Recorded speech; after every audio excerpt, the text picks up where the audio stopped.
Did you feel at all like in elementary and middle school, maybe even high school, when you got to the part about slavery in the history book? I was probably the only black person in my class that I just wanted to like fall through a hole in the ground, you know? Like, it also happens Jesus when you read Lord. To Kill a Mockingbird. Good one, I forgot that. And the word nigger. Nigger. Yeah, I could go on and on about that. Like, yeah, many times I was like the only black person in the room, and there was just a couple things like in elementary.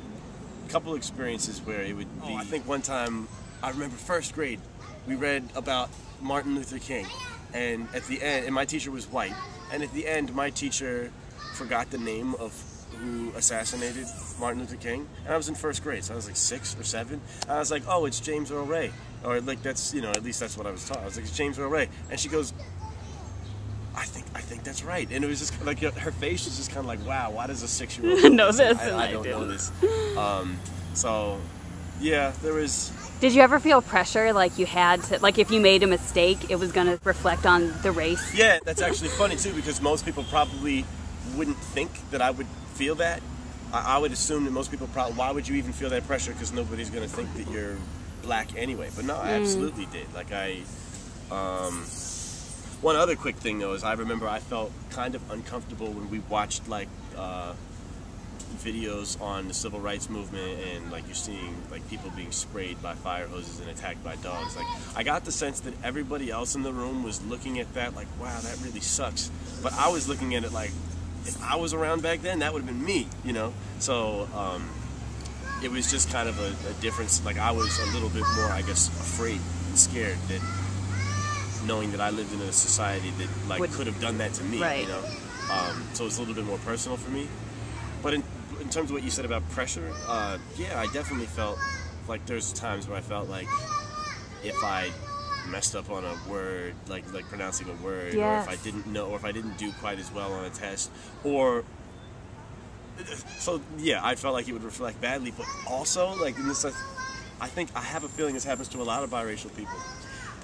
Hypothetically, if I was in a class and there were other black people in it, and they did poorly on a test, but I did well on the test, I was afraid that people would say, oh, well, it's because he's half white. And that's not right. That's not true either. Exactly. So I felt like a lot of pressure, like double pressure from, you know, either side. And like I got it in sports, like in basketball. Like if I was good at basketball, it's because I'm part black. But if I can't dance, it's because I'm part white. You know, like all of these people trying to apply stereotypes, like just segregate their stereotyping to me within one person.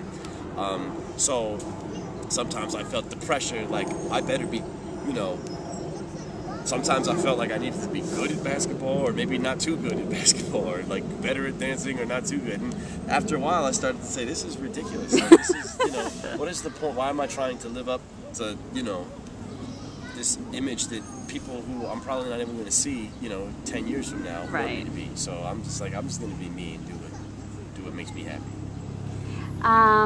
Going back to looking at the picture of the, you know, the people getting sprayed and everything, did you ever then come to a point where you realized that you had sort of an ownership in the other side of it too? Yeah, I was like, I think, yeah, like that was like a confusing thing for me too, because I realized that like most of the black people watching that, like, you know, like most people when they get their racial identity, like I've read up on this and I just kind of know, and from when I've talked to people, is part of understanding your racial identity is realizing that there is an other. Like, you are this and there is an other. And like even in my psychology textbooks and stuff, they talk about that. And I feel like that's a little flawed because I didn't go through that really. Like, I couldn't be like, well, black people, they're the other. They're different than me. And I couldn't be like, white people, they're the other. So when I, you know, would look at these things in like these videos from the civil rights movement and stuff, I kind of felt like, or when we learn about slavery, I was able, I guess it was a blessing in disguise because I was able to recognize that this is human beings doing something to other human beings. You know, yes, many of them are white and on one side and many of them are black on the other side, but why should I have to, I should just identify with the fact that I'm a human being and these are human beings and that this isn't right.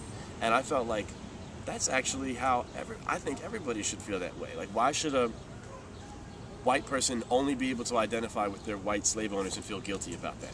like their white slave owner ancestors and feel guilty about that. Like, yeah, but you weren't around back then, and neither was I. Like, it was something bad, and yeah, it was your ancestors, but you never met them anyway.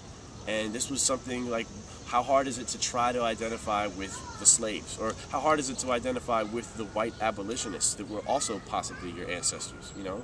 So I guess it was kind of a blessing in disguise to realize that I don't have to identify with people hundreds of years ago that had similar skin color as me. In some situations I do, but do you know what I mean? I definitely do. I just was able to recognize that this is a human being. This is a humanity issue. I mean, to me, that's why I think that people should want us to have a voice instead of... Because I think from both sides, for white people, it's convenient for us to be swept under a black rug so that things stay the same. And for black people, it's just been taught, I think, like, just... It's almost like you're born knowing that if a biracial person tries to say that they're anything other than black, it's bad. But it shouldn't be, because people should want to hear from us who don't perceive that other... And I actually really appreciate whenever, like, my voice or our voice does get heard. Like, a lot of times, that's part of why I started Fusion, because...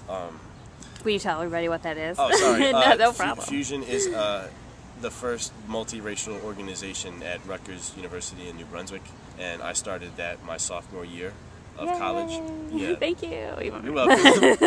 And like, one of the biggest reasons why I wanted to start it, because I remember I went to a program, like a discussion on interracial relationships in college, and whenever myself or any of the other mixed people said something and shared our experiences or our opinions, we got the vibe that everybody else in the room was kind of like, that's interesting, that's nice, but we're going to go back to what we were talking about now, what's really important.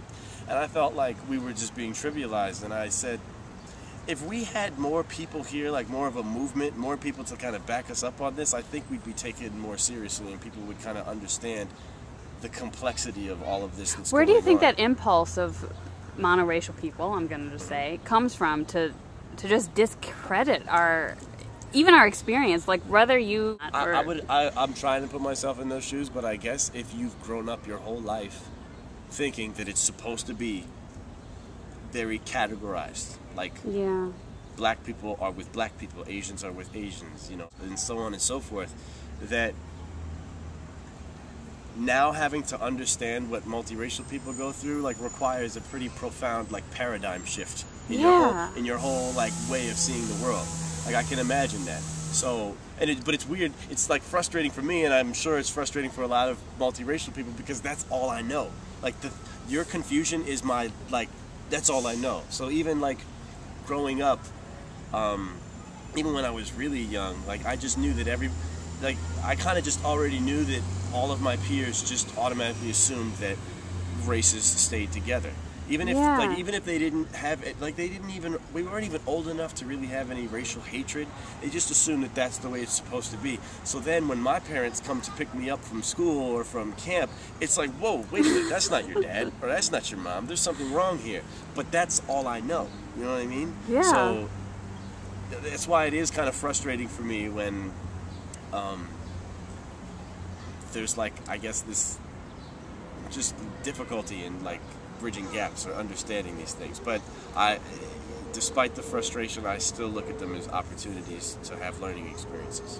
And I feel like Fusion was a great way to, like, just the stars kind of aligned for that. Like, everything was kind of in the right time and the right place to have that organization started. And I feel like it is bridging gaps and, like, bringing a much needed perspective to a dialogue at Rutgers and in New Jersey and the country as a whole. So I was really grateful that we were able to be in the New York Times and just really our word out there. So we actually won like 4 awards at like this award ceremony for student organizations. Congratulations. So, thank you. That's really exciting. I never expected any of that. Like, I started it thinking, like, what the hell am I doing? I'm a sophomore. I have no idea if this is even going to work. And everything that's happened since then has just been unbelievable. Good. This was a really, really good conversation. That we can continue these conversations again in the future. Me too. Thank you.